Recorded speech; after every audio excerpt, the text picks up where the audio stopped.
Petitioner जिनका नाम राकेश दलाल है वो आम नागरिकों की तरह एक पीआईएल लेकर के जाते हैं सुप्रीम कोर्ट के पास और बोलते हैं हमारी एक यूनेस्को हेरिटेज साइट है, आप में एक बहुत बड़ा आइडल है वहाँ पे करीब 7 फुट का, आप उसको रिस्टोर करवा दीजिए क्योंकि हमारी जो कंट्री का कल्चर है वो बहुत ही बेहतरीन तरीके से ये खजुराहो का टेम्पल दिखाता है। जिस पीआईएल को खारिज करते हुए सुप्रीम कोर्ट के जज और हमारे जो चीफ जस्टिस ऑफ इंडिया हैं जस्टिस गवाई, उन दोनों ने मिलकर के कहा है कि जाइए आप जाके विष्णु जी की प्रेयर कीजिए, साधना कीजिए, यहाँ पे अपनी जो भी आपको श्रद्धा दिखानी है वो उनको जा करके दिखाइए क्योंकि ये सुप्रीम कोर्ट का काम नहीं है और ज़्यादा है तो आप एआईसी को जो है वो कांटेक्ट कर लीजिए क्योंकि हम यहाँ पे कुछ नहीं कर सकते। जिसके चलते चलिए प्ली तो बहुत सारी डिसमिस होती हैं ओवर द टाइम, बट यहाँ पे कंट्रोवर्सी ये आ गई कि यहाँ पे डायरेक्ट जो इनसेंसिटिविटी टुवर्ड्स फेथ है वो हमको देखने को मिल रहा है, जिसके चलते अगर आप ये जो पूरी सिचुएशन है वो डिकोड करो तो वो काफ़ी ज़्यादा प्रॉब्लमैटिक इंस्टांसेस क्रिएट कर सकती है ओवर द टाइम। तो ये जो पूरा मुद्दा है वो क्या है और एक्चुअल में हमारे लिए क्यों इंपॉर्टेंट है वो जानते हैं आज लेट्स क्रैक यूपीएससी सीआईसी पे, क्योंकि ये जो एक तरीके से पूरी डिबेट स्पार्क हुई है वो काफ़ी ज़्यादा पॉलिटिकल इम्प्लीकेशंस भी लेके आती है और साथ साथ जो सिटीजन्स का ट्रस्ट है जुडिशरी में उसको भी हिला करके रख देती है। तो उसी नुआंस में चलिए बिना किसी देरी के आज का जो ये सेशन है वो शुरू करते हैं और समझने की कोशिश करते हैं कि एक्चुअल में हुआ क्या। तो सुप्रीम कोर्ट ने बेसिकली डिसमिस कर दी एक प्ली जो कि थी about restoring Lord Vishnu idol जो कि जवरी टेम्पल खजुराहो में लोकेटेड है एंड ये सिंस एक यूनेस्को वर्ल्ड हेरिटेज साइट है तो यहाँ पे हमको एक फेलियर भी देखने को मिलता है विथ रिस्पेक्ट टू एएसआई कि उन्होंने क्यों रिस्टोर नहीं किया। एंड ऑफ कोर्स अगर हमको किसी भी से गवर्नमेंट एंटिटी में फेलियर देखने को मिलता है एंड वी फील कि उसको एड्रेस करना इंपॉर्टेंट है तो काफ़ी ज़्यादा इम्पेरेटिव है कि हम उस पर्टिकुलर चीज़ को जाके एड्रेस करें एंड एड्रेस करने के लिए we have nowhere else to go than the Supreme Court. तो एक तरीके से जो डायरेक्शन थी वो तो ठीक थी बट इस पे जो कंक्लूजन निकला वो ठीक नहीं निकला। डिसमिस कर दी प्लीज, चलिए कोई बात नहीं, बट जिस तरीके से डिसमिसल हुआ दैट वाज समथिंग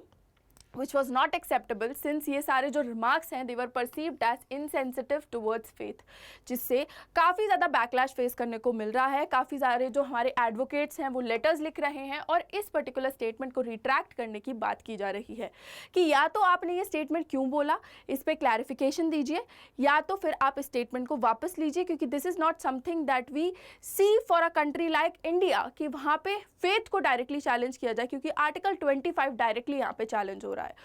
ऑल्दो एक एब्सोल्यूट राइट नहीं है बट स्टिल हमारा राइट टू वर्शिप तो एग्जिस्ट करता ही है। अगर उस पर कोई भी प्रकार का क्वेश्चन उठ रहा है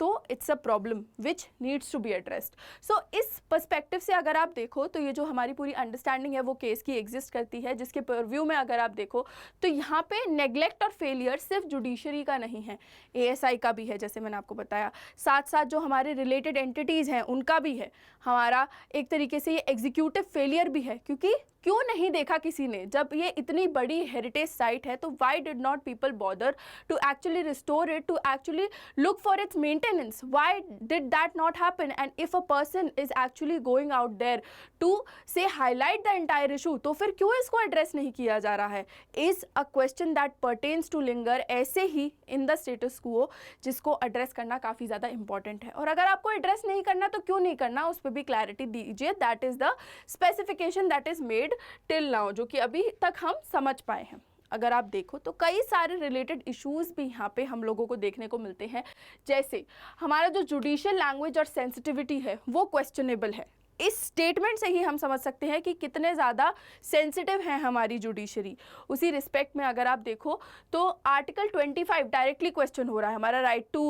वर्शिप जो है। इसके साथ साथ अगर आप देखो तो सोशल मीडिया पे भी आउटरीच देखने को मिल रही है, एडवोकेट्स को भी लेटर्स मिल रहे हैं और all of this is not actually in balance with ancient monuments act 1958। तो वेरियस लीगैलिटी के बेसिस पे भी हम लोग यहाँ पे चीज़ों को चैलेंज कर सकते हैं, जिसके परव्यू में अगर एक अंडरस्टैंडिंग बिठाने की कोशिश करो तो ये सेपरेट लेजिस्लेशन के चलते एक अलग अलग केस बन सकता है अगेंस्ट द एंटायरिटी जो कि अभी सेटअप हुआ है। तो बात तो से इतनी सी थी, वो बढ़ के काफ़ी सारे डिमेंशंस में स्प्रेड हो सकती है, जिसकी वजह से ये जो बैकलैश अभी एज अ कंट्रोवर्सी हम लोग फेस कर रहे हैं as a system of the country, वो काफ़ी ज़्यादा हेवियर भी जा सकता है। टाइम एंड अगेन हमने देखा है कि जब भी रिलीजियस पर्सपेक्टिव में, रिलीजियस परव्यू में कुछ भी होता है तो चीज़ें हाथ से निकलने में ज़्यादा टाइम नहीं लगता। तो उसी के पर्सपेक्टिव से इट इज़ वेरी एसेंशियल कि इस पूरे मुद्दे को बेसिकली डील किया जाए, क्योंकि अगर इसको डील नहीं किया गया तो काफ़ी ज़्यादा प्रॉब्लम्स क्रिएट हो सकती हैं। क्योंकि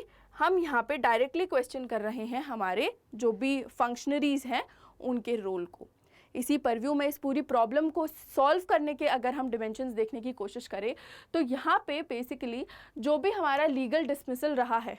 जिसने डैमेज किया है हमारे कंट्रीमैन के ट्रस्ट को, उसको हमें रिस्टोर करना चाहिए। साथ साथ अगर आप देखो तो यहाँ पे पॉलिसी गैप्स भी हमको काफ़ी ज़्यादा देखने को मिल रहे हैं, जिसको हमको एड्रेस करने की काफ़ी ज़्यादा नीड है। क्योंकि अगर आप इस पूरे केस को एक तरीके से व्यू करने की कोशिश करो तो यहाँ पे क्लैरिटी ही नहीं है हेरिटेज साइट्स की कंडीशंस पे, और उनका फिर जो कनेक्शन है फेथ के साथ उसको भी यहाँ पे इस्टेब्लिश नहीं किया जा रहा है, जो कि आइडेंटिफाई करना काफ़ी ज़्यादा इंपॉर्टेंट है। क्योंकि जितनी भी रिलीजियस प्लेसेस होती हैं उनकी ऑफकोर्स कनेक्टिविटी जो है वो एक पर्सनल लेवल पे आती है। Therefore it is very important कि ये सारी चीज़ें जो हैं वो डील की जाएं, क्योंकि अगर नहीं की गई तो फॉलो ऑफ करने में ज़्यादा टाइम नहीं लगेगा। देयरफॉर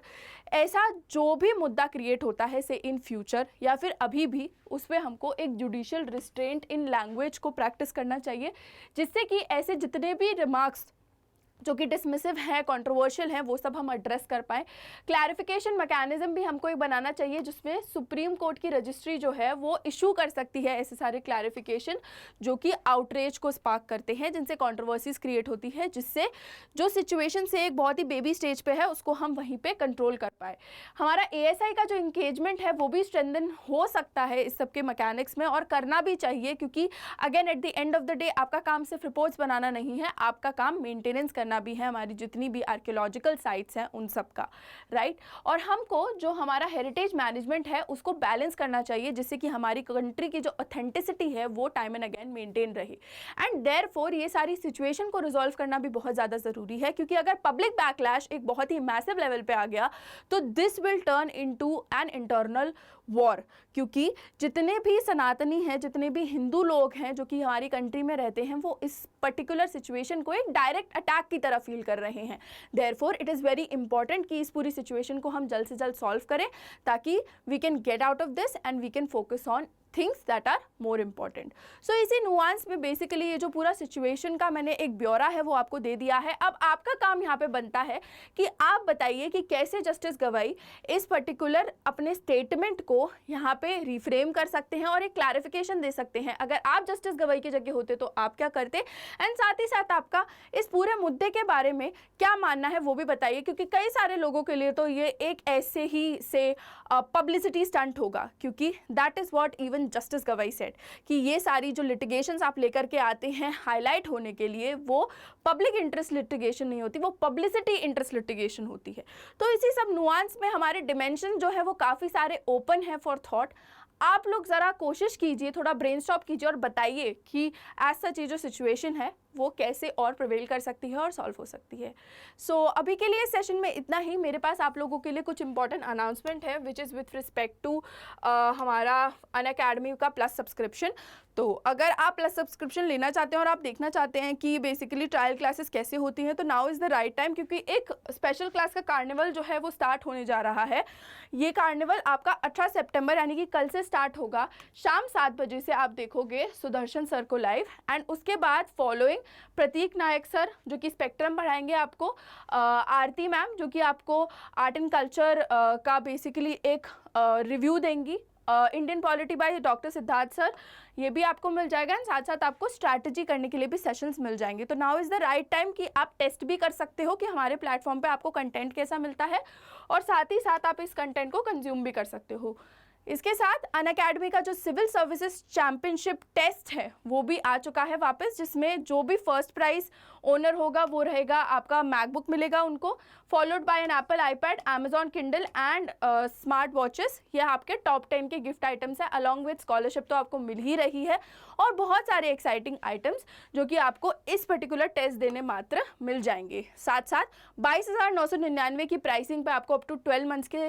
एक्सटेंशन के साथ हमारा कोर्स मिलता है तो आपको करना बस क्या है, आपको करना बस यही है कि आपको NST लाइव का कोड यूज़ करना है और मेक श्योर करना है कि आप अपनी तैयारी जो है वो स्क्रैच से एडवांस लेवल तक हमारे साथ कर पाओ, क्योंकि at Unacademy you get one stop destination for all your UPSC CSE needs, जिसके पर्सपेक्टिव में हम आपकी तैयारी इंश्योर करते हैं कि फाउंडेशन से ही करवाएं। हाउएवर, अगर आप 2026 के से एस्पिरेंट हैं और आप लोग थोड़े से लॉस्ट हैं तो भी आप हमारे साथ जुड़ सकते हैं, क्योंकि we have separate batches for you all as well. So yes, अभी के लिए बस इतना ही। With this is me Nandini Singh Tomar, your educator for the day, signing off. Hope you like the session and if you did then please do like, share, comment and subscribe to our channel let's crack UPSC CSE। मिलेंगे फिर से इसी channel पे time and again हम ऐसी ही सारी updates के साथ with respect to UPSC CSE। आपको बस हमारे साथ जुड़े रहना है। Let's crack it.